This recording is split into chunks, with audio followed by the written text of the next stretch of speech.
வணக்கம். என்ன செய்தியை பார்க்க போறோம் கேட்டீங்கன்னா, வீணா போக போற விஜய் முக்கியமான இடத்தில் இருந்து விஜய்க்கு வந்த சாபம், நடுநடுங்கி போன தவேகாவினர், கடும் சண்டை, வைகோ களம் இறங்கிட்டார். திமுக நச்சு பாம்பா இனி வச்சு செய்ய போறாராம. கூட்டணி விட்டு நிறைய கட்சிகள் வெளியேறுது திமுக இருந்து. ஆனா யாருமே திமுக மீது கடுமையான விமர்சனம் வைக்கல. ஆனா வழக்கம் போல வைகோவுடைய அடிப்பொடிகளும் திமுக மீது கடுமையான விமர்சனம் வச்சிருக்காங்க. சோ அதையும் நாம விரிவா பார்க்க போறோம். அதை தாண்டி திமுகவுடைய ஒப்பாரிய பார்க்க போறோங்க. ஏன் திமுக காரங்க திடீர்னு ஒப்பாரி வச்சிருக்காங்க, அதனுடைய பின்னணி என்ன, எல்லாவற்றையும் விரிவா அலசலாங்க. ஆனால் அதற்கு முன்பாக இதுவரைக்கும் நம்ம சேனலை நீங்க சப்ஸ்கிரைப் பண்ணலனா மறக்காம சப்ஸ்கிரைப் பண்ணிட்டு கொஞ்சம் சப்போர்ட் பண்ணுங்க. முதல்ல திமுகவினர் வைக்கின்ற ஒப்பாரிய பார்த்துட்டு வாங்க.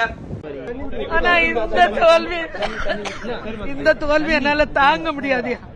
இந்த தோல்வியை தாங்க முடியலையா? அக்கா வந்துருவாங்க, ஜெயிச்சிருவாங்க. நம்ம இப்படிப்பட்ட தலைவர் தலைவர் தமிழ்நாட்டு ஆளும் தமிழ் மக்களுக்கு தெய்வம். நல்லது. இந்த ஒப்பாரிய பொறுத்த வரைக்கும் சென்னை அண்ணா அறிவாலயத்துல தான் நடந்திருக்குதுங்க. இந்த அம்மாவை பொறுத்த வரைக்கும் தெற்கு திக்காரங்க. ஆனா சென்னையில கூப்பிட்டு தான் ஒப்பாரி வச்சிருக்காங்க. ஏன் சென்னையில கூப்பிட்டு ஒப்பாரி வச்சிருக்காங்க தெரியுமா உங்களுக்கு? சென்னையும் காஞ்சிபுரமும் திருவள்ளூரும் திமுகவுடைய கோட்டை. ஆனா இந்த தேர்தலில் சென்னையில 2 இடங்கள்ல மட்டும்தான் திமுக வெற்றி பெற்றது. ஒண்ணு 1000 விளக்கு, இன்னொன்னு என்னன்னு கேட்டீங்கன்னா நம்முடைய திருவல்லிக்கேணி சேப்பாக்கம் தொகுதி. மற்ற இடத்துல எல்லாம் தோத்துச்சு. திருவள்ளூர்ல ஒரு இடத்துல கூட ஜெயிக்கல, காஞ்சிபுரத்துல ஒரு இடத்துல கூட ஜெயிக்கல. திமுக கோட்டை ஒட்டுமொத்தமாக அவுட். இப்போ திமுக வலுவா இருக்கிறது 2 மண்டலம் தான். ஒன்னு சென்னை சுற்று வட்டாரத்தில் இருக்கக்கூடிய மண்டலங்கள், 2வது டெல்டா மண்டலம். டெல்டா மண்டலமானது வழக்கம் போல திமுகவுக்கு கை கொடுத்துருச்சு. ஆனா சென்னை சுற்று வட்டார இருக்கின்ற மண்டலங்கள் திமுக கோட்டை கைவிட்டு போச்சு. மீண்டும் சென்னை மண்டலத்தை கைப்பற்ற வேண்டும், அதுதான் திமுகவுடைய எண்ணம். அதனாலதான் யாரு எங்க அழுதாலும் சரி, 2வது திமுகவுக்கு ஆதரவாக யாரு எங்க பேசினாலும் சரி சென்னையில வந்தே பேசுங்க அப்படின்றதா திமுகவுடைய எண்ணமா இருக்கு. அதனால்தான் கலைஞர் பிறந்தநாள் விழா தமிழ்நாடு முழுவதும் கொண்டாடணும். ஆனா தமிழ்நாடு முழுவதும் கொண்டாடாம சென்னையில் இருக்கக்கூடிய ஒவ்வொரு ஊர்லயும் கலைஞர் பிறந்தநாள் விழாவை கொண்டாடிட்டு இருக்காங்க திமுக காரங்க. அந்த திமுக காரங்களுடைய நினைவுல என்ன இருக்குன்னு கேட்டீங்கன்னா, ஸ்டாலின் தோத்ததை அவங்களால ஜீர்ணிக்கவே முடியல. எப்படி வேண்டுமானாலும் ஒப்பாரி வைப்பாங்க. ஆனா அந்த ஒப்பாரி கடைசியில எங்க போய் முடியும்னு கேட்டீங்கன்னா, ஐயோ எப்பேற்பட்ட தலைவரை தோக்கடிச்சிங்க தெரியுமா? கொளத்தூர் மக்களுக்கு நன்றி விசுவாசமே கிடையாது. சிங்கப்பூர் மாதிரி மாத்தி வச்சிருந்தாரு கொளத்தூர், நன்றி கெட்ட மக்கள் அப்படின்னு சொல்லிட்டு ஸ்டாலின் மாதிரியான தலைவரே நம்மளால பார்க்க முடியாத அளவுக்கு பேசிக்கிட்டே இருப்பாங்க. என்னவோ ஸ்டாலின் அவர்கள் நல்லாட்சி செஞ்ச மாதிரியும், சட்ட ஒழுங்கு சிறப்பா வச்சிருந்த மாதிரியும், விலைவாசியை கட்டுக்குள் வச்சிருந்த மாதிரியும், போதைப் பொருளை கட்டுப்படுத்தின மாதிரியும், திமுக காரன் பெண்களை தொடாம இருந்த மாதிரியும், திமுக காரன் கடத்தல் செய்யாத மாதிரி இருந்த மாதிரியும், அவன் தானே போதைப் பொருள் கடத்தினான். அவனை எங்கேயாவது தண்டிச்சிருக்காங்களா? எத்தனை பெண்களுக்கு பாலியல் வன்புணர்வுகள் இழைத்தாங்க திமுக இருக்கிறவங்க? யாரையாவது தண்டிச்சாங்களா? கனிம வள கொள்ள யார் செஞ்சது? எல்லாமே திமுக காரன். தமிழகத்துடைய வளங்களும் நலங்களும் சுரண்டி தின்னது திமுக காரன். அதனால நீ என்னதான் நல்லாட்சி பண்ணியிருந்தாலும் உன்னுடைய ஆட்சியில ஒட்டுமொத்தமாக தமிழகம் பின்னோக்கி போச்சு. பிற்போக்குத்தனம் என்பது இந்து மதத்தை எதிர்ப்பது என்பது நாம சொல்லலாம். அந்த மாதிரி இந்து மதத்தை மட்டும் எதிர்த்துக்கிட்டு, பிஜேபி மட்டும் எதிர்த்துக்கிட்டு தமிழக மக்களுக்கு மொத்தமா துரோகத்தை தான் இழைத்தார்கள். இப்ப கொளத்தூர்ல நல்லது பண்ணியிருந்தாருன்னா அந்த மக்கள் நன்றி விசுவாசத்துடன் திமுகவுக்கும் இல்ல ஸ்டாலினுக்கும் ஓட்டு போட்டுக்க மாட்டாங்களா? நல்லது பண்ணல, அதனால ஸ்டாலினுக்கு ஓட்டு போடல. இது எல்லாருக்கும் தெரிஞ்சுதான். ஆனா ஒப்பாரி வைக்கிறவங்க ஸ்டாலினை தோக்கடிச்சாங்களாம். இப்ப கூட இடைத்தேர்தல் வைக்கணும் பாருங்க, இல்லையா மறு வாக்கு எண்ணிக்கை நடத்த சொல்லுங்க, ஸ்டாலின் ஜெயிப்பாரு அப்படின்னு கதறானுங்க. நீங்க கொளத்தூர் தொகுதியை சிங்கப்பூர் மாதிரி மாத்திருந்தீங்கன்னா கண்டிப்பா நம்ம எடப்பாடி பழனிசாமி அவர் தொகுதிக்கு போகாம ஜெயிச்சாரு பாருங்க. எம்ஜிஆர் அமெரிக்காவில் படுத்துட்டே ஜெயிச்சாரு பாருங்க. அந்த மாதிரி ஸ்டாலின் அவர்கள் ஜெயிச்சிருப்பாரு. அந்த தொகுதிக்கு ஒண்ணுமே பண்ணல, அதான் மக்கள் உங்களை கதற விட்டாங்க. ஆனா மீண்டும் ஸ்டாலினை தோக்கடிச்சிங்களே, யாரையெல்லாம் எதிர்த்தா தெரியுமா அப்படின்னு. எங்க மோடி அமித்ஷாவை தவிர வேற யாரை எதிர்த்தாரு அவர் சொல்ல முடியுமா உங்களால? அதனால கொளத்தூருக்கு இனிமேலாவது நல்லது செய்யணும்னு நினைங்க. ஏயா நல்லது செஞ்சா ஓட்டு போடுவாங்க நீ சொல்ற, அப்போ சேப்பாக்கம் திருவல்லிக்கேணி தொகுதியில உதயநிதி ஸ்டாலின் அவர்கள் நல்லது பண்ணாரா? அந்த மனுஷனை பொறுத்த வரைக்கும் உனக்கும் தெரியும் எனக்கும் தெரியும், 11 மணிக்கு மேலதான் எழுந்திருப்பாரு. அதற்கு பிறகு நான் குளிச்சு முடிச்சே என்ன விஷயம் கேட்பாரு. அப்படி இருக்கிறது திருவல்லிக்கேணி சேப்பாக்கம் தொகுதியில வெற்றி பெற்றிருக்கின்றார். அப்ப அங்க நல்லது பண்ணிருக்காரா அப்படின்னு சொல்லிட்டு நீங்க கேட்கலாம். சில பேர் கடைசி வரைக்கும் திருந்தவே மாட்டாங்க. ஒருத்தர் மேல நம்பிக்கை வச்சுட்டாங்கன்னு வச்சுங்களேன், அந்த நம்பிக்கையை கைவிடவே மாட்டாங்க. அந்த மாதிரி தான் திருவல்லிக்கேணி சேப்பாக்கம் தொகுதியில இஸ்லாமியர்கள் கொஞ்சம் கூடுதலா இருக்காங்க. அவங்க நம்ம உதயநிதி ஸ்டாலினுக்கு ஓட்டு போட்டாங்க.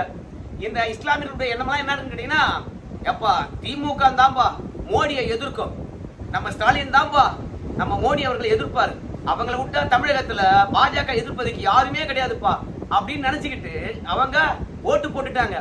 ஆனால் இப்படி நம்பி ஓட்டு போட்டாங்களே இஸ்லாமியர்கள், அவங்களுக்கு பெரிய துரோகத்தை தான் திமுக செஞ்சது. திமுக தோத்து போச்சு, காங்கிரஸ் கழட்டிக்கிச்சு. தமிழக அரசியல் களத்துல திமுக தனித்து இருக்குது. என்ன பண்றது அப்படின்னு சொல்லிவிட்டு உடனடியாக பாஜக கிட்ட பேசினாங்க. சாமி தேசிய கட்சி இல்லை என்றால் எங்க கட்சியை காப்பாற்றவே முடியாது, அதனால நாங்க உங்களோட கூட்டணிக்கு வரோம் அப்படின்னு பாஜக கிட்ட பேசினாங்க. பாஜக பொறுத்த வரைக்கும் எந்த விதத்திலும் சரி அவங்க ஒத்துழைக்கவே இல்லை. கூட்டணியா பிறகு பாத்துக்கலாம் அப்படின்ட்டாங்க. பாஜகவினர் என்கிட்ட 22 எம்பிக்கள் இருக்கிறாங்கோ, அவசர காலத்துல உதவுவோம் அப்படின்னாங்க. உதவுறீங்களா, கொஞ்சம் இருங்க, நாங்க கட்சிக்குள்ள பேசிட்டு சொல்றோம் அப்படின்னு பாஜக சொல்லிட்டாங்க. பாஜக திமுக கூட்டணிக்கு என்னடா அது சென்னையில இருந்து பேசணும், ஒண்ணு வேலைக்கு ஆகலையே அப்படின்னு சொல்லிவிட்டு நேரடியாக பெங்களூர் போய் அங்கிருந்து குடகுல போய் தங்கி அங்க இருக்கக்கூடிய பாஜக முக்கிய தலைவர்கிட்ட கூட்டணி பேசினாங்க. ஆனா இப்போது இருக்கின்ற சூழ்நிலையில கூட்டணி எல்லாம் ஒத்து வராது, நாங்க ஒரு ஆப்ஷன் தரோம், அதை செய்யுங்க பார்க்கலாம், அதுக்கு பிறகு கூட்டணி பற்றி சிந்திப்போம் அப்படின்னு பாஜக காரங்க சொல்லிட்டாங்க. என்னன்னு கேட்டீங்கன்னா, நாங்க மீண்டும் மகளிர் இடஒதுக்கீடு மசோதா கொண்டு வர போறோம், தொகுதி மறுவரையறை மசோதா கொண்டு வர போறோம், இது ரெண்டுத்தையும் நீங்க ஆதரிச்சீங்கன்னா கூட்டணி, இல்லையா அந்த தருணத்துல நாடாளுமன்றத்தை விட்டு நீங்க வெளிநடப்பு செஞ்சிட்டீங்கன்னா கூட்டணி, ஓகேங்களா அப்படின்னு திமுக கிட்ட சொல்லியிருக்கிறாங்க. அதுக்கு திமுக பொறுத்த வரைக்கும் ஓகே முயற்சி பண்றோம் அப்படின்னு சொல்லிருக்காங்க. முயற்சி எல்லாம் பண்ணக்கூடாது, உண்மையா நாடாளுமன்றத்துல வெளிநடப்பு செய்யணும். காங்கிரஸ் உங்களுக்கு துரோகம் அடிச்சா இல்லையா, அப்போ அதுக்கு ஏன் நீங்க ஆதரவா ஓட்டு போட போறீங்க அப்படின்னு கேட்டாங்க. திமுக பொறுத்த வரைக்கும் கூட்டணி இப்போது இல்லை என்றால் நாங்க எப்படி நாடாளுமன்றத்தில் உங்களை ஆதரிக்க முடியும், அதனால கூட்டணி போட்டுக்குங்க அப்படின்னாங்க. கூட்டணி இப்போதைக்கு சாத்தியம் இல்லை அப்படின்னு பாஜக அழுத்தம் திருத்தமா சொல்லிடுச்சு. ஏன் தெரியுமா, பாஜக கூட்டணியில் இருக்கக்கூடிய கட்சிகளை பொறுத்த வரைக்கும் அவங்களா கூட்டணி விட்டு வெளியேறணும். அதிமுக கூட்டணியில் இருக்குது, அதிமுக இன்னும் கூட்டணி விட்டு வெளியேறணும் அப்படின்னு சொல்லல. அதனால அதிமுக வெளியேறினா திமுக உள்ள ஒரு இயல்பாக. ஆனா பாஜக அதிமுக கூட்டணி இல்ல, நாங்க அவங்களை வெளியேற்றி விட்டோம் அப்படின்னு அவங்களா என்னைக்கும் ஸ்டேட்மெண்ட் கொடுக்க மாட்டாங்க. அதனால அதிமுக வெளியேறாத காரணத்தினால திமுக எப்படி கூட்டணி வைக்க முடியும், அதனால அப்படி சொன்னாங்க. உடனடியாக திமுக என்ன ஒரு ஐடியா பண்ணிச்சு கேட்டீங்கன்னா, சாமி நீங்க கூட்டணிக்கு முல்ல கூட வாங்க, ஆனா நாங்க சொல்றது மட்டும் கொஞ்சம் கேட்டுங்க அப்படின்னு திமுக காரங்க சொன்னாங்க. என்ன விஷயம் சொல்லுங்க அப்படின்னு. மத்திய விசாரணை அமைப்புகளை பொறுத்த வரைக்கும் நம்முடைய கனிமொழி அவர்கள் மீது கை வைக்க கூடாதுங்க, அப்புறம் உதயநிதி ஸ்டாலின் மீது, சபரீசன் மீது, ஸ்டாலின் மீது, இந்த 4 பேர் மீது விசாரணை அமைப்புகள் ஒருபோதும் கை வைக்க கூடாது. இப்போதைக்கு இது மட்டும் போதும், நாங்க நாடாளுமன்றத்துல வெளிநடப்பு செஞ்சு விடுகின்றோம், நீங்க மசோதாவை பாஸ் பண்ணிக்கங்க அப்படின்னு கொடைகளை போயிட்டு பாஜகவுக்கு திமுக உத்தரவாதம் அளித்திருக்குது. இந்த விஷயம் எல்லாம் இஸ்லாமியர்களுக்கு தெரியவே தெரியாது. அதிகாரம் இல்லாம திமுக எப்போதும் இருக்காது. ஒண்ணு மாநிலத்தில் அதிகாரம் இருக்கணும், இல்ல மத்தியில் அதிகாரம் இருக்கணும். அதிகாரம் இல்லாம எப்பவுமே இருந்தது இல்ல. அப்படி அதிகாரம் இல்லாம இருந்ததுன்னு வச்சுங்களேன், அதிமுகவை விட அதிகமா அழிஞ்சு போயிடும், அவங்களுக்குள்ளே அடிச்சுக்குவாங்க. அதனால பாஜகவுடன் ஓடி போய் கூட்டணி பேசினாங்க. இதெல்லாம் இஸ்லாமியர்களுக்கு தெரியுமா? தெரியாது. அதனால்தான் சேப்பாக்கம் திருவல்லிக்கேணி தொகுதியில உதயநிதி ஸ்டாலின் அவர்கள் ஒண்ணுமே செய்யலனா கூட இஸ்லாமியர்கள் ஆதரித்து விட்டார்கள். விஜய் வெற்றி பெறுவார் என்ற நம்பிக்கை இருந்தா நிச்சயமா இந்த திருவல்லிக்கேணி சேப்பாக்கம் தொகுதியில கூட இஸ்லாமியர்கள் ஓட்டு போட்டுருக்க மாட்டாங்க உதயநிதி ஸ்டாலினுக்கு. என்ன ஒண்ணு, விஜய் வெற்றி பெற மாட்டாருன்னு நினைச்சாங்க அந்த இஸ்லாமியர்கள். அதனாலதான் சேப்பாக்கம் திருவல்லிக்கேணி தொகுதியில ஜெயிச்சார். சோ மொத்தமாக இந்த திமுக ஒப்பாரியை பொறுத்த வரைக்கும் ஸ்டாலின் பெரிய தலைவரா கட்டமைக்கணும், அதை தாண்டி வேற ஒண்ணுமே கிடையாது. அது மட்டும் இல்ல, எங்கயோ விஜய்க்கு முக்கியமான இடத்துல இருந்து சாபம் வந்ததுன்னு சொன்னீங்க அப்படின்னு கேட்பீங்க. இந்த வீடியோ பார்த்துட்டு வாங்க. மூகாம்பிகை கோயிலுக்கு போனால் நீ எம்ஜிஆர் ஆகிவிடலாம் என்று தப்பு கணக்கு போட்டுக் கொண்டிருக்கக்கூடிய இன்றைய முதலமைச்சர் விஜய் அவர்களுக்கு, ஜோசப் விஜய் அவர்களுக்கு சொல்றேன், ஜோதிடத்தை நீங்கள் நம்பி ஆட்சியில் அமர்ந்திருக்கிறீர்கள், அந்த ஜோதிடத்தாலேயே நீங்கள் வீணா போவீர்கள் என்பதை இந்த நேரத்தில் இந்த சென்னை கிழக்கு மாவட்டத்தின் மூலம் நான் அவருக்கு எச்சரிக்கை விடுக்க கடமைப்பட்டிருக்கேன். யாரு சாபம் வருது? நம்முடைய திண்டுக்கல் லியோனி தானுங்க. இவங்களை பொறுத்த வரைக்கும் எதிரி வெற்றி பெற்றதை சகித்துக் கொள்ளவே முடியல. நாம கூட விஜய் அவர்கள் வெற்றி பெற்றதை ஏற்றுக்கொள்ளவே இல்லை, எனக்கு சுத்தமா பிடிக்கவும் இல்லை. இந்த சாபத்தை நான் விட மாட்டேன். மக்களால் தேர்ந்தெடுக்கப்பட்டிருக்காரு, மக்களுக்கு மதிப்பு தரணும் இல்ல. ஆனா இவங்களுக்கு எப்படியாவது அழிஞ்சிட மாட்டானா, எதன் மூலமாவது அழிஞ்சிட மாட்டானா அப்படின்னு சொல்லிட்டு நினைக்கிறாங்க. இவங்களை பொறுத்த வரைக்கும் மக்களுக்கு எதுவும் பண்ண மாட்டாங்க. அதுலயும் பாருங்களேன், எப்ப பார்த்தாலும் திமுக இருக்கிறவங்க ஒரு விஷயத்தை அழுத்தம் திருத்தமா சொல்லிக்கிட்டே இருப்பாங்க. என்ன தெரியுமா, திமுகவை எதிர்த்தவங்களுக்கு எல்லாம் நாங்க தான் சமாதி கட்டணும் அப்படின்னு பேசிக்கிட்டே இருப்பானுங்கப்பா. அதனால திமுக என்றைக்கும் அழியாது, அழிக்கிறன்னு நினைச்சவங்க அழிஞ்சு போயிருக்கலாம் அப்படின்னு சொல்லிக்கிட்டே இருப்பாங்க. ஆனா கடைசியில பாத்தீங்கன்னா திமுக தான் அழிஞ்சுக்கிட்டே வரும் கொஞ்சம் கொஞ்சமாக. அதனால இவங்க சாபனை விடுறதுல புதுசே கிடையாது. கோயிலுக்கு போனா எப்படி மனுஷன் அழிஞ்சு போயிடும் சொல்லுங்க பார்க்கலாம்.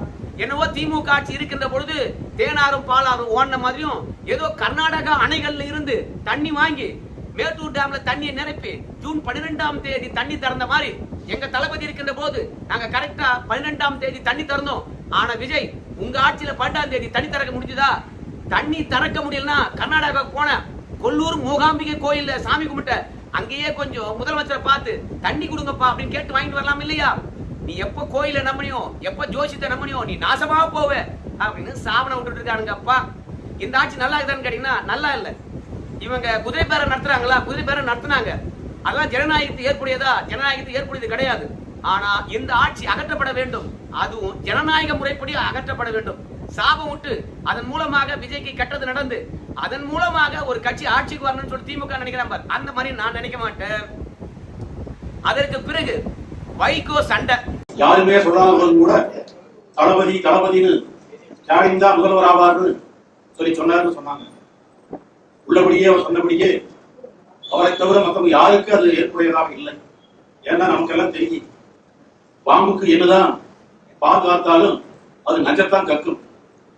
பசுவுக்கு நீர் காலத்தால் அது பாலம் கொடுக்கும். ஆனா பாம்புக்கு பாலையே கொடுத்தாலும் கூட அது நஞ்சத்தான் கக்கும். ஏன்னா அது இருக்கிறது நச்சுதான்.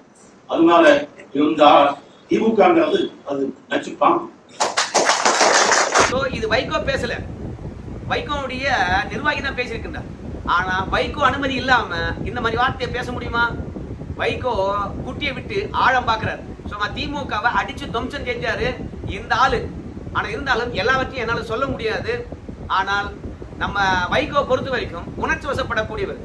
ஒரு முடிவை அதிரடியா எடுத்துட்டு அதை நியாயப்பட்டுக்கிட்டே இருப்பார்.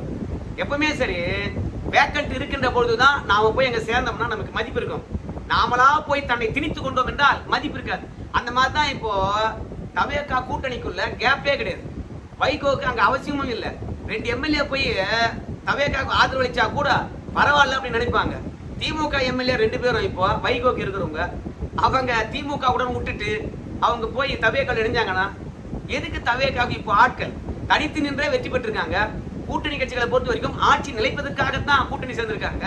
அதனால வைகோ போய் இப்போ நான் உங்க கட்சிக்கு வரேன், உங்க கூட்டணிக்கு வரேன் அப்படின்னு தானா முன் வந்து போனார்னா வேண்டாம் வெறுப்பாக ஏற்றுக்கொண்டு திமுக எப்படி முக்கியத்துவம் இல்லாம இருந்தாரோ அதே மாதிரி தவேகாவிலும் முக்கியத்துவம் இல்லாம இருப்பார்.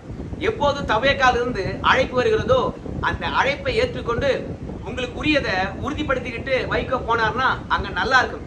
இல்லை என்றால் இங்க எந்த அளவுக்கு துன்பப்பட்டாரோ, இங்க எந்த அளவுக்கு தூக்கி வீசப்பட்டாரோ, எந்த அளவுக்கு காலி துப்புனாங்களோ அதே மாதிரி அங்கேயும் காலி துப்புவாங்க. அதனால வைகோ பொறுத்த வரைக்கும் தவேகா கிட்ட என்ன பேரம் பேச வேண்டுமோ பேசிட்டு உறுதிப்படுத்திக்கிட்டு அதுக்கப்புறம் கூட்டணிக்கு போனா சரியா இருக்கும். ஆனா ஏற்கனவே அவங்க கூட்டணிக்கு போறதை பத்தி உறுதி செய்து விட்டார்கள். இனிமே திமுக அப்படின்னு இருக்க மாட்டாங்க.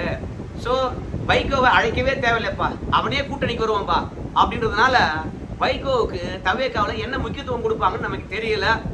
அதனால வைகோ உணர்ச்சி வசப்படக்கூடியவர். அந்த மாதிரி தான் ஒவ்வொரு முறையும் கூட்டணி என்கின்ற போது உணர்ச்சி வசப்படுறாரு. திமுகவுடன் கூட்டணி சேர்வதற்கு முன்பாக இதெல்லாம் பார்த்திருக்கணும். சேர்ந்துட்டு பிறகு கட்சி அழிஞ்சிட்டு பிறகு இதெல்லாம் பேசுறாரு. என்ன நான் சொல்றதுங்க, மொத்தத்துல விஜய்க்கு விடப்பட்ட சாபம் என்கின்ற போது ஜனநாயகத்துக்கு விடப்பட்ட சாபமா, இல்ல இறை நம்பிக்கைக்கு விடப்பட்ட சாபமா, இல்ல ஜாதகத்துக்கு விடப்பட்ட சாபமா, இல்ல என்னப்பா எங்க தலைவர் தோக்கடிச்சாங்களே இவன் சாப மாட்டானா என்று எதிர்பார்த்து விடப்பட்ட சாபமா? உங்க கருத்தை சொல்லுங்க. நன்றி.